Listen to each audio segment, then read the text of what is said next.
Hi guys, welcome again to my channel. My name is Harshad and last video में हमने housekeeping के बारे में पढ़े थे। ठीक है, तो अब हमने 4 टॉपिक वहाँ पे कंप्लीट कर लिए थे। कौन से चैप्टर के? कीज के। तो अब मैं यहाँ पे नया स्टार्ट करने जा रहा हूँ सब टॉपिक कीज का ही, जो कि लॉस्ट एंड फाउंड के रिपोर्ट्स होती हैं और फॉर्मेट्स होते हैं, एंड इंस्पेक्शन चेकलिस्ट, जो कि हाउसकीपिंग में एक चेकलिस्ट होती है जो कि रूम चेक करने के काम आती है, जो कि कीज आपके कीज चैप्टर्स में। So let's start from there.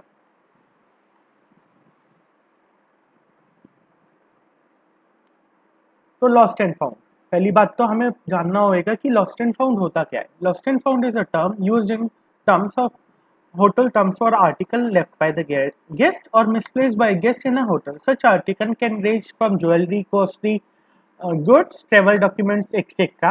The hotel is obliged to protect such item and return to the guest. All unclaimed articles found on the hotel premises should be handed over to housekeeping control desk. जितने भी lost and found articles होते हैं, क्या suppose guest का mobile छूट गया by chance, ठीक है, तो अब हम सफाई करने तो जाते हैं। जितने भी हाउसकीपिंग जीआरएस होते हैं, जीआरएस कौन होते हैं? जो कि रूम की सफाई करते हैं। और एक चीज़ मैं ना आपको छोटे छोटे टर्म्स बीच बीच में बताता रहता हूँ, तो आप प्लीज़ स्किप मत करिएगा वीडियो को और पूरी वीडियो देखिएगा। और सेकंड थिंग, जो हमारी गेस्ट के जैसे मोबाइल छूट गया या और कोई कीमती सामान छूट जाता है, तो हम लोग उसे क्या करते हैं? प्रोटेक्ट करते हैं खोने से। और या फिर जो जैसे अनक्लेम्ड आइटम्स जो होते हैं, कि गेस्ट तो चला गया लेकिन उसे ध्यान नहीं है कि उसका वो आइटम छूट गया, तो हम वो सारी चीज़ें हाउसकीपिंग में जमा करते हैं। किसके पास? कंट्रोल डेस्क के पास, हाउसकीपिंग डिपार्टमेंट में। ठीक है, चाहे वो बैंक्वेट में छूटे हमारा, चाहे फ्रंट डेस्क पे छूटे, ठीक है, या रेस्टोरेंट में छूटे, सारी चीज़ लॉस्ट एंड फाउंड की जो जाएगी वो हाउसकीपिंग कंट्रोल डेस्क पे जाएगी। ठीक है, अब पढ़ते हैं लॉस्ट एंड फाउंड का प्रोसीजर क्या होता है।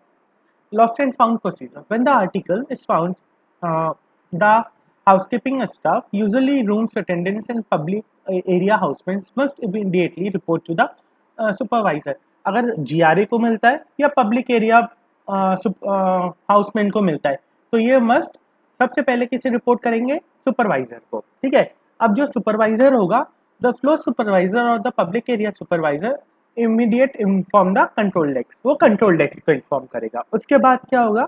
जो कंट्रोल डेस्क होगी, attendant will verify the front office cashier weather a resident guest is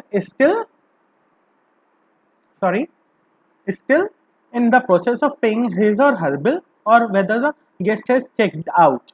मतलब क्या होता है तब? आपको ये तो मालूम ही होगा कि तब हाउसकीपिंग फ्रंट ऑफिस डेस्क पे गेस्ट पहुंच जाता है, तो फ्रंट ऑफिस वाले हाउसकीपिंग को बताते हैं कि ये लोग रूम खाली कर रहे हैं, तो आप पीछे से जाके रूम को चेक कर लीजिए कि हमारी होटल की कुछ चीज़ तो ये लोग चोरी करके नहीं ले जा रहे हैं। तो हाउसकीपिंग वाले रूम में जाते हैं और वो लोग चेक करते हैं। तो अगर चोरी नहीं होता है, क्योंकि गेस्ट भी कुछ सामान हमारी प्रॉपर्टी से ले जा सकते हैं। ठीक है, तो कभी कभी ये होता है कि गेस्ट का सामान रह जाता है और गेस्ट नीचे पेमेंट कर रहा होता है, तो गेस्ट को हम हैंड टू हैंड दे सकते हैं वो आर्टिकल। ठीक है, फिर जो लॉबी मैनेजर होता है इन्फॉर्म उन्हें गेस्ट को कंसिडर करता है या फिर कांटेक्ट करता है कि जो हमारे यहाँ या तो रहे नहीं है या फिर चेकआउट कर सके, चेकआउट कर चुके हैं, तो उन्हें एक कॉल देते हैं कि ऐसे ऐसे आपका सामान छूट गया है। तो या फिर उनकी एक कंप्लेन भी आ सकती है बाई चांस गेस्ट की, कि उसे ध्यान आ गया कि मेरा वहाँ पे ये सामान छूटा था। उसके बाद क्या होता है? Anywhere in the hotel if an article is found by any employee which is not traceable to owner is handed over to housekeeping. कभी कभी क्या होता है कि होटल में सामान पता ही नहीं लगता है कि कौन से गेस्ट का छूटा है और कहाँ छूटा है, तो वो कहीं भी ऐसा आर्टिकल मिलता है तो वो हाउसकीपिंग कंट्रोल डेस्क पे ही जाता है।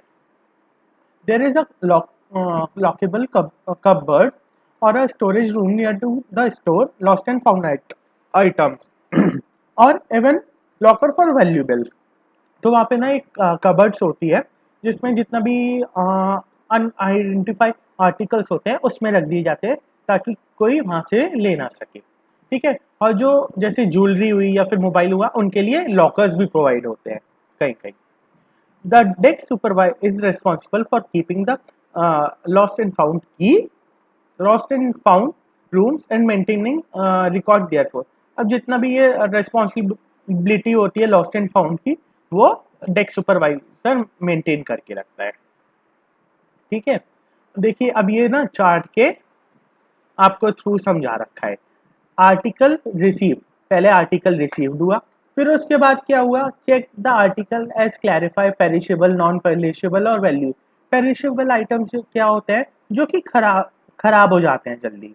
नॉन पेरिशेबल आइटम्स वो होते हैं जो कि नहीं खराब होते। और वैल्यूबल्स कि वो कितनी वैल्यू का है या क्या है। ठीक है। फिर हम enter in lost and found, उसे एंट्री करते हैं। फिर लॉस्ट एंड फाउंड की स्लिप रिपेयर करते हैं, जिनकी 3 कॉपी बनती है, ट्रिप्लीकेट, जैसे कि यहाँ पे लिखा है, original copy, duplicate and triplicate. Original copy जो होती है ना, वो kept the article which is stored in the lost and found cupboard in the scale. वो आर्टिकल के साथ रखी जाती है। जिसका मोबाइल खोया है ना, जो मोबाइल खोया है एग्जाम्पल, तो वो मोबाइल के साथ रखी जाएगी। फिर डुप्लीकेट कॉपी जो होती है वो send to front office to obtain data for tracing the owner.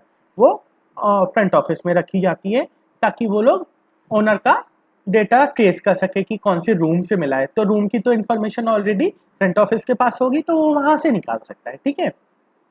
अब आया ट्रिप्लीकेट कॉपी। ट्रिप्लीकेट कॉपी क्या होती है, हमारी जो बुक होती है, स्लिप बुक, उसमें ही रहती है। अगर बाई चांस फ्रंट ऑफिस वालों ने खो दी, वो तो बोलेंगे कि आपके पास होगी, हमने तो दी नहीं, लेकिन हम उन्हें दिखा सकते हैं कि हमने आपको ऑलरेडी ये वाली डुप्लीकेट कॉपी दे दी है, तो आप अपने पास देखिए।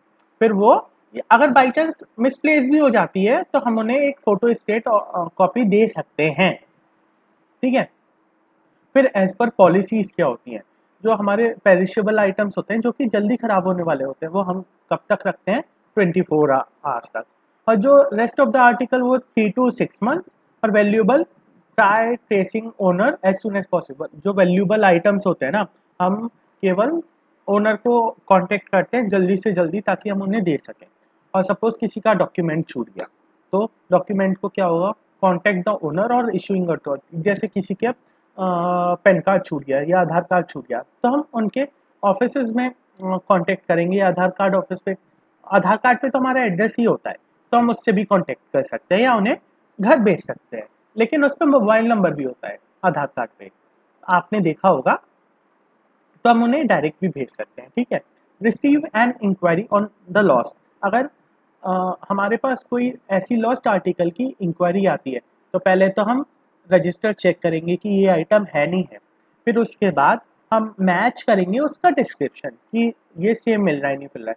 अगर आइडेंटिफाई सर्टेन है, तो हम उस पे आर्टिकल पे सिग्नेचर लेंगे of the receiver and return the article. ठीक है। उसके बाद क्या करेंगे, हम जो ओरिजिनल स्लिप होगी and record handling over data in the register. हम ओरिजिनल स्लिप को और रिकॉर्ड को अपने रजिस्टर में फिलअप कर देंगे कि कौन ले गया, कब ले गया, कितने टाइम पे ले गया, क्योंकि हमारे पास एक एक इन्फॉर्मेशन होना जरूरी है। और ये देखिए लॉस्ट एंड फाउंड का फॉर्मेट। ठीक है। यहाँ पे serial number, type of article, मतलब आर्टिकल क्या है, पेरिशेबल आइटम्स भी लिखेंगे और आर्टिकल का नाम भी लिखेंगे। सपोज पेरिशेबल आइटम में हुआ आपका खाने का सामान, तो पेरिशेबल आइटम्स में लिखेंगे। सपोज उसमें फ्रूट्स हैं आपके, तो फ्रूट्स स्लैश पेरिशेबल आइटम्स। यहाँ पे लिखेंगे place, room number, where found. यहाँ पे रूम नंबर आएगा, यहाँ पे फाइंडर्स नेम आएगा, जो भी जिसे भी मिला है, जीआरए को या फिर सुपरवाइजर को या फिर पब्लिक हाउस में, पब्लिक एरिया वाले। ठीक है। फिर यहाँ पे उसके सिग्नेचर, फिर नेम ऑफ द क्लेमेंट। अगर सपोज कोई गेस्ट आ गया, उसने बोला ये फ्रूट्स मेरे छोटे थे, तो यहाँ पे उसका नाम आएगा, क्लेम, उसके सिग्नेचर, फिर रिमार्क्स कि सही है या वो वही दे सकता है। अब ये आता है lost and found slip form. अब हम इसे भरते हैं, entry, serial number, date, time found, location या रूम नंबर। ठीक है। Guest name, address, hand over कब दिया, hand over to, hand over by, issued by, email, registered email ID guest की, contact number, description of article, उसके article के बारे में बताएंगे, remarks, finder, depositor, designation and identification, deposit signature and receiver signature. ये formats होते हैं इनके लॉस्ट एंड फाउंड्स के, ठीक है।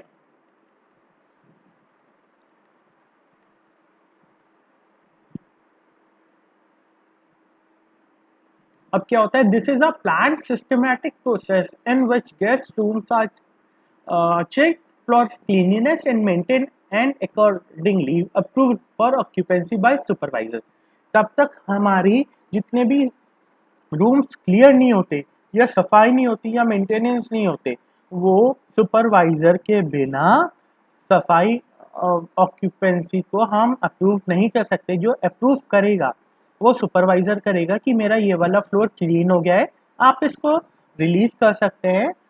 अगर आपके यहाँ कोई गेस्ट है और मैं अपनी तरफ से इसे रिलीज कर रहा हूँ और आप भी इसे चेक इन के लिए दे सकते हैं, ठीक है।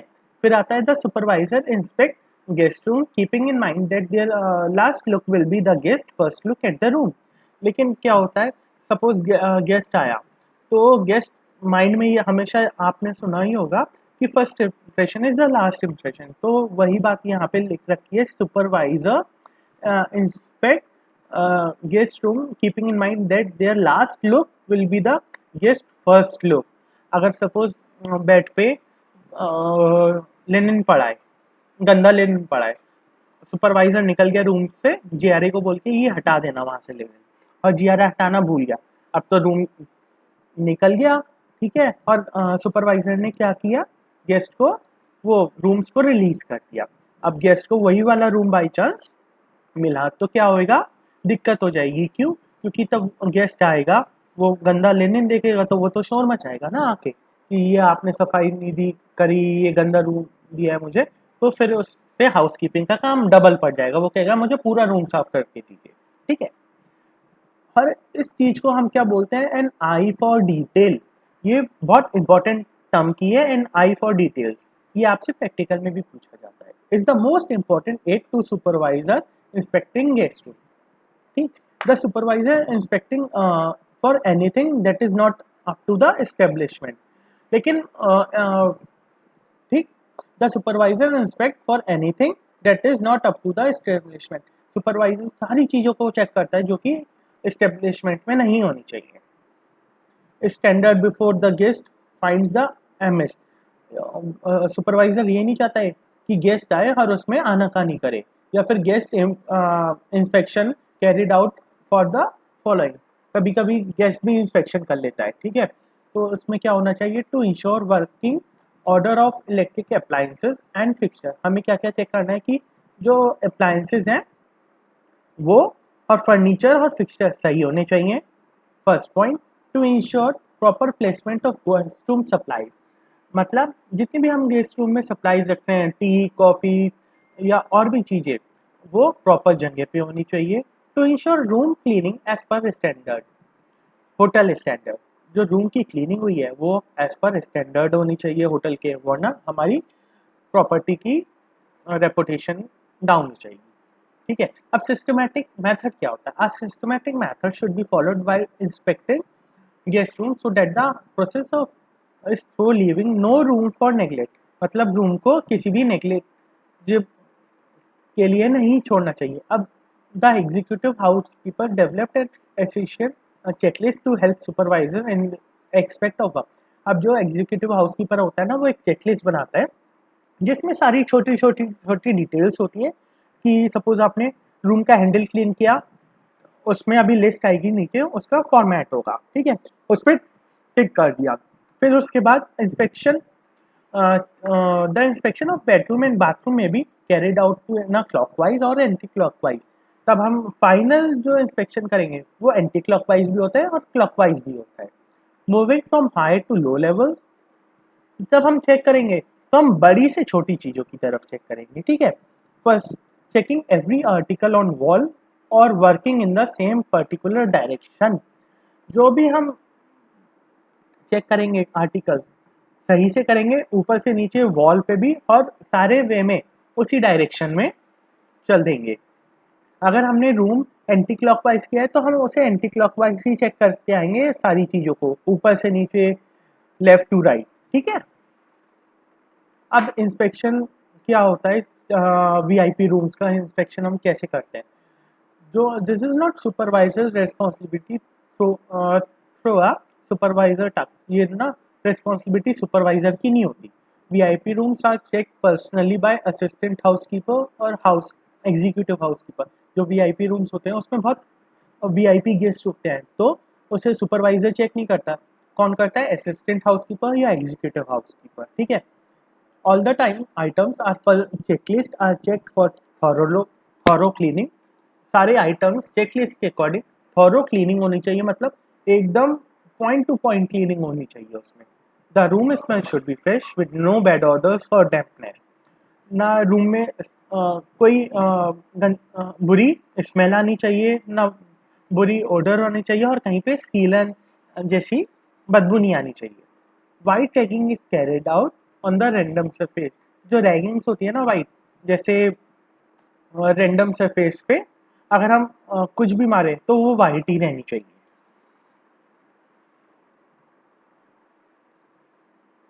Dirty dozen must be inspected. Dirty dozens क्या होते हैं ये अभी आपको बताता हूँ। इसमें ना कुछ 12 पॉइंट्स होते हैं जो कि बहुत कभी भी गेस्ट चेक कर सकता है। Toilet bowl should be check by running damp cloth swab under the rim. जो आपने देखी होगी ना, टॉयलेट बाउल की अंदर की रिम होती है, तो उसे हमेशा देखनी चाहिए कि वो डैम्प क्लॉथ से साफ होनी चाहिए। Room must be check for all VIP supplies placed in the room. और जितनी भी हमारी वीआईपी सप्लाईज होती हैं वो हमारे रूम्स में होनी चाहिए। हमें हर चेक भी करनी है, अगर वो नहीं होएगी तो फिर हमारा जो वीआईपी गेस्ट होगा वो उसे परेशानी होएगी, फिर वो बार बार ही हमें हाउसकीपिंग में फ़ोन करके परेशान करेगा कि आपके रूम में ये नहीं है वो नहीं है। तो इससे अच्छा है हम पहले से ही रूम में सारी सप्लाईज रख दें। अब आते हैं हम इंस्पेक्शन चेकलिस्ट पे, ठीक है। तो इंस्पेक्शन चेकलिस्ट क्या होती है, जैसे मैंने आपको बताया था एक चेकलिस्ट होती है जिसमें छोटी छोटी चीज़ें होती हैं रूम्स की, कि हमने वो एरिया क्लीन किया या नहीं किया, और जो कि किसके पास होती है, सुपरवाइजर के पास होती है, ठीक है। Inspection of cleaned areas are major part of the supervisor work. The guest room inspection ensure the desired result of an establishment cleaning or system are consistently achieved by the housekeeping department, जो कि housekeeping department से ही लिया जाता है, जो कि मैं आपको already बता चुका हूँ। The main purpose of a room is to catch any problem that may be have been overlooked during the cleaning before it is found by the guest and become a cause of dissatisfaction and complaints. हमें room इसलिए भी check करना पड़ता है, कभी कभी क्या होता है ना, या तो हम उस प्रॉब्लम को कैच कर लें या फिर बाई चांस अगर हम नहीं कर पाए ना तो गेस्ट हल्ला काटता है रूम में आके कि ये चीज़ खराब है, ये चीज़ खराब है। तो उससे क्या होता है, हमें डिससेटिस्फैक्शन होता है या फिर गेस्ट को डिससेटिस्फैक्शन होता है और हमारे लिए कंप्लेन आती है वो। Use of a pre printed room inspection checklist form will prove effective for the hotel management. जो हमारी चेकलिस्ट होती है ना प्री प्रिंटेड, तो वो हमारे काम को ईजी बनाती है। It will establish a set procedure ensuring that will remind both housekeeping supervisor executive and roommate of any defect and missing amenities for the guest. तो इसमें क्या क्या होता है ना, सारी एमेनिटीज वगैरह भी होती हैं, सारी क्लीनिंग पॉइंट्स भी होते हैं, तो हमें वहाँ पे डिफेक्ट या मिसिंग कोई भी एमेनिटीज गेस्ट के लिए नहीं छोड़नी होती है, ताकि वो उसमें आके कुछ भी बोले। तो अब हम देखते हैं कि चेकलिस्ट होती क्या है, ठीक है। अभी ये हमारी ये रही चेकलिस्ट। यहाँ पे हम होटल का नाम आता है, room number, room type, standard, ठीक है, इंस्पेक्टेड बाय कि कौन से सुपरवाइजर ने किया है, स्पेसिफिकेशंस हो गई, ओके, रिमार्क्स, यहाँ पे अगर कुछ खराब है वो मैं एग्जांपल देके बताऊंगा।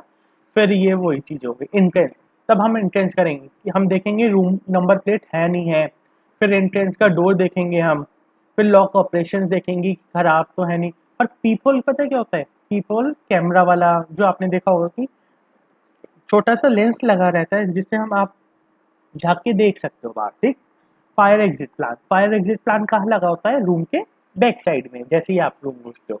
फिर डोर नॉब कार्ड्स क्या होते हैं, डोर नॉब कार्ड्स आपकी डोर नॉब्स पे होते हैं रूम के अंदर साइड में, जैसे डू नॉट डिस्टर्ब कार्ड हुआ, ठीक है, और आउट ऑफ सर्विस रूम हुआ, तो ये चीज़ होती है। अब वेस्टिबुलर एरिया कौन से होते हैं? सीलिंग हुआ, मिरर हुआ, फ्लोर हुआ, लाइटिंग्स हुई, ये आपके हुई वेस्टिबुलर एरियाज। फिर आपका आता है बाथरूम, कि बाथरूम का डोर साफ है नहीं है, ठीक है। फिर वैनिटी काउंटर हुई, वॉश बेसिन हुई, ऐसे करके ये सारे एमिनिटीज होती हैं और चेकलिस्ट होती हैं कि ये सारी चीजें साफ हुई या नहीं। Similarly, checklist can also be developed for public areas so as to ensure no area is left out for the notice of the supervisor. ऐसे ही जितने भी पब्लिक एरियाज हैं हम उनके लिए भी चेकलिस्ट बनाते हैं ताकि सुपरवाइजर को की नज़रों से कुछ ना बचे जो कि हमारा साफ नहीं हुआ, ठीक। अब क्या होती है ना, एक ना बहुत इंपॉर्टेंट क्विक 6 इंस्पेक्शन होते हैं जो कि गेस्ट ना कभी कभी सपोज आपके में एग्जीक्यूटिव हाउसकीपर ही आ गया, तो आप क्या करोगे रूम में? तो हमें कुछ चीज़ें होती हैं जो देखनी पड़ती हैं, जैसे क्रेडेंजा। A credenza is more often type of a sideboard used as a side surface and storage cupboard। ये ना साइडबोर्ड जैसा होता है, तो हम इसमें कबर्ड्स होती है ना, तो हम इसमें सामान रखने के लिए भी यूज कर सकते हैं। Check the carpets under the behind credenza for dust or trash। Usually the piece of furniture being heavy, it is back and underside is ignored। कभी कभी क्या होती है, जो होती है ना ये थोड़ी सी भारी होती है, तो जीआरए सोचता है छोड़ो यार, कौन गेस्ट आके हटाएगा इसे और कौन देखेगा। लेकिन कोई कोई गेस्ट सनकी होता है यार, वो देख कहता है चलो देख लेता हूँ, बाई चांस उसका मोबाइल गिर गया उसके पीछे, तो वो तो हटाएगा ही ऑफकोर्स, तो वो हटाएगा, देखेगा पीछे पीस ऑफ पेपर्स पड़े हैं, तो वो गंदगी लगती है, तो उसे साफ नहीं हुआ। एक क्रेडेंजा सबसे बड़ा पॉइंट ये आ गया। मैं आपको इसके लिए वो कर देता हूँ, बोल्ड कर दिया क्रेडेंजा। अब नाइट स्टैंड क्या होता है? ठीक है, night stand is generally a rated area between bed and side table and bed. ठीक है, साइड टेबल और बेड के बीच में होता है। Hair dust, fruit crumbs, small paper, tear paper may fall as the bread spread hides the area when the day bed is made and the area is often neglected। Inspecting this area and bowl for around the cleanliness। अब मैंने आपको बताया था ना कि piece of paper गिर जाते हैं, तो देखिए यहाँ पे पीस ऑफ पेपर गिर जाते हैं, लेकिन नेगलेक्ट करा जा सकता है एरिया, लेकिन हमें करना नहीं होता है क्योंकि गेस्ट तो हमारा हाउस एग्जीक्यूटिव हाउसकीपर भी आ सकता है, उनने चेक कर लिया, फिर दिस इज द थिंग। ठीक है, अब हमारे होता है थर्ड हो गया बेड लिनन। तो ये जो 6 पॉइंट्स है ना, ये आप लोग रट लेना क्योंकि आपके ये प्रैक्टिकल्स में पूछे जा सकते हैं। The bed linen must be inspected for not only cleanliness but wrinkle, dryness, hair smell etcetera. A clean and freshly made bed is welcoming. जो हमारे लिनन्स होते हैं ना, जो हम बेड पे बिछाते हैं, वो क्लीन नहीं होने चाहिए, बल्कि रिंकललेस, सूखे, उस पर कोई बाल नहीं होना चाहिए, स्मेल नहीं आनी चाहिए, और बहुत सी चीज़ें होनी चाहिए नहीं होनी चाहिए, जैसे स्पॉट हुआ वो भी नहीं होना चाहिए, या फिर कुछ डस्ट पड़ी हुई या उस पर सामान पड़ा हुआ, वो तो बिल्कुल ही नहीं होना चाहिए। तो हमें क्या होता है, क्लीन एंड फ्रेश बेड बनाना के देना चाहिए फॉर द गेस्ट। अब फोर्थ है हमारा अंडर वेनिटी काउंटर। ठीक है, वेनिटी काउंटर क्या होता है? वेनिटी काउंटर वो होता है जो कि बाथरूम में होता है, जिसमें हम सारे एमिनिटीज रखते हैं, जैसे कॉम्ब हुआ, ब्रश हुआ, टूथपेस्ट हुआ, शेविंग किट हुई। ठीक है, वहाँ पे वेनिटी काउंटर पे क्या क्या होता है, मेनी टाइम डस्टबिन में kept under the vanity counter. जो डस्टबिन होता है ना, वो वेनिटी काउंटर के नीचे ही होता है सारे होटल्स में, तो ऐसी कोई बात नहीं है। Due to this often because while standing the area is not visible. अगर हम खड़े हैं तो वो एरिया विजिबल नहीं होगा, it can be ignored। ठीक है, however a guest using a WC has a plain view of underside of the counter। लेकिन अगर WC है पास में, उसके बराबर में हुई या सामने हुई, तो गेस्ट को अगर वो WC यूज करता है तो उसे वो एरिया दिख सकता है कि डस्टबिन में आपने पॉली बैग नहीं लगाया, या ताकि उसका कूड़ा बाहर आ रहा है तो वो गंदा लगता है। ठीक है, अब या फिर जो अंडर वेनिटी काउंटर के आपके कॉबवेब्स लगे हुए हैं वो साफ नहीं हुए, तो वो चीजें दिखती हैं। अब हुआ हमारा शावर एरिया वॉल, जो क्यूबिक उसमें होता है, शावर एरिया होता है। The wall of the shower area और bathtub which is needed to scrubbing to clean water and soap marks often ignore if they are difficult to reach area. कभी कभी क्या होता है, जो वाटर टब्स होते हैं ना, टब्स होटल्स में होते ही हैं, तो गेस्ट उसमें नहाना बहुत पसंद करता है। तो क्या कहते हैं, उसमें गेस्ट ने शैम्पू डाल दिया तो उसमें हम झाग आ जाते हैं। गेस्ट ने वो वाटर तो निकाल दिया, लेकिन अब जो सोप के मार्क्स रह जाते हैं ऑन द उसके टॉप लेयर पे, तो हमें वो साफ करना होता है। कुछ लोग इग्नोर कर देते हैं, लेकिन वो अब भी हमें साफ करना होता है, क्योंकि ये हमारे एरिया ऐसे हैं जो कि किसी अच्छे गेस्ट को देख सकता है। अब सिक्स्थ है हमारा टॉयलेट बाउल। ये तो बहुत ही इंपॉर्टेंट है, ये तो सबको ही पता होगा। डब्ल्यूसी एकदम क्लीन होना चाहिए और साफ होना चाहिए। How supervisor must tissue paper roll dip in it little water and rub it under the rim of the toilet bowl. Thorough clean toilet will have clean under side of the rim. Rim हमेशा clean होनी चाहिए, चाहे वो supervisor tissue paper ले और उसे role करके उसमें वाटर टब में हमेशा रब करे, ताकि वो उसकी रिम क्लीन रहे। ठीक है। अब जो डर्टी डजन के नाम है वो भी आप सुन लीजिए, क्योंकि वो बहुत इंपॉर्टेंट है। ये सारी चीजें ना आपसे प्रैक्टिकल में बहुत कॉमनली पूछी जाती है। Certain areas of the guest room elude the meet attention and the tend to accumulate dust area. ठीक है। अब ये डस्ट एरियाज होते हैं कुछ। Such areas are hidden from the guest eyes too. ये गेस्ट की आइज से भी बच जाते हैं, लेकिन हमारी आइज से नहीं बचने चाहिए। Standard of the cleaning of the hotel experience shows that the freezing areas are usually overlooked and appropriately termed as the dirty dozen। ठीक। तो top of the door edges, जो डोर की एजेस होती है ना, जो वो साफ होनी चाहिए। एयर कंडीशंस के डक्ट वो साफ होने चाहिए। डिफ्यूजर ग्रिल वो साफ होने चाहिए। बाथरूम के काउंटर्स के अंदर, जो मैंने अभी आपको बताया, वैनिटी काउंटर के अंदर जो कॉबवेब्स लग जाते हैं या पेपर पड़े होते हैं, वो साफ होना चाहिए। बैनिस्टर टेबल, जो कॉफी टेबल पड़ी होती है हमारी रूम में, वो उसके अंदर साफ होना चाहिए। Behind the WC ball and S strap, S strap या फिर WC के बोल के आसपास के area. In the toilet roll, toilet के रोल जहां हम लगाते हैं उसके नीचे साफ होना चाहिए।